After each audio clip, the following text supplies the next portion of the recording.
France, un an jour pour jour après le début de la guerre. Oui, on entendait dans le journal de 7 heures tout à l'heure Olga, cette réfugiée ukrainienne qui nous racontait son parcours vers l'emploi, ses nombreuses difficultés. Justement, des associations se mobilisent pour aider les personnes dans la situation d'Olga. Bonjour Frédéric Bourdin. Bonjour. Vous êtes vice-président de l'association France-Ukraine à Belfort-Montbéliard. Vous avez mis en place des opérations pour accompagner les Ukrainiens vers l'emploi. Qu'avez-vous fait ? Oui, tout à fait. En fait, au départ, je suis parti sur les sociétés, sur les entreprises pour discuter directement avec la direction. Mais ça a été un peu compliqué. Certains ont accepté, d'autres pas du tout. D'autres m'ont fait des promesses et ça n'a pas fonctionné. Et ensuite, ils ont dit non, en fait, ça nous intéresse pas. Et ensuite, on a été vers les agences intérimaires comme Randstad, comme CLIC. Intérim. Donc là, ça a mieux fonctionné. Qu'est-ce que vous leur avez dit à ces entrepreneurs ? Comment vous avez défendu finalement les Ukrainiens ?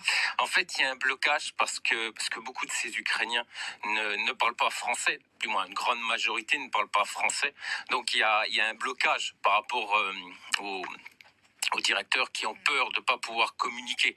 Il y en a certains qui arrivent à parler anglais, qui ont quelques connaissances en anglais, donc ils arrivent quand même à un peu discuter. Mais on leur a expliqué tout simplement qu'il y avait la possibilité d'utiliser un traducteur en ligne et que tous, ils ont leur traducteur sur leur smartphone. Il y a aussi des tâches qui ne nécessitent pas forcément la parole ? Oui, tout à fait, oui, comme en grande surface. Donc pour les rayons, là, il n'y a pas besoin. Et puis malheureusement également, ou heureusement, je ne sais pas, après, il faut voir par rapport à leur situation.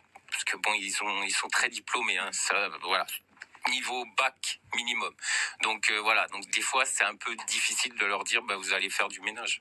Ce sont des gens qui avaient une profession, on entendait une professeure d'histoire géo par exemple, qui ont du mal à changer de métier, à devoir faire tout à fait autre chose. Oui, tout à fait. Oui. Regardez un Français qui est ingénieur en France et qui va se retrouver en Ukraine et qu'on va lui demander de faire le ménage. Donc ça va être un peu compliqué pour lui, même déjà pour son amour-propre, ça va être compliqué. Donc oui, c'est pas évident. Mais ils se remettent en question et ils veulent avancer. La première chose qu'ils demandent quand ils arrivent en France, allez, 90% d'entre eux, c'est est-ce que je peux travailler ? Vous avez aidé combien d'Ukrainiens pour l'heure ? Pour l'heure, on a peut-être on a une communauté sur Viber, donc on est arrivé à 200 familles. Aujourd'hui, on est à 130 familles. Et les gens qu'on a aidés, à peu près 20 ou 30 personnes. Et tout le monde ne se tourne pas vers vous forcément ? Non, parce que beaucoup de familles restent chez eux. Voilà, parce que ils parlent pas français. Donc déjà, il y a cette barrière. Il faut savoir que beaucoup de demandes pour des cours de français. Vous cherchez des volontaires, je crois, Frédéric Bourdin, pour vous aider, notamment avec les démarches administratives. Oui. En plus, aussi pour les rendez-vous médicaux, parce que c'est compliqué. Ils comprennent pas que pour un dentiste, il faut attendre 1 mois ou 2 mois. Chez eux, ça n'existe pas. Merci beaucoup, Frédéric Bourdin. On rappelle que vous êtes vice-président de l'association France-Ukraine à Belfort-Montbéliard. Vous aidez ces Ukrainiens arrivés dans le Nord-Franche-Comté à trouver du travail.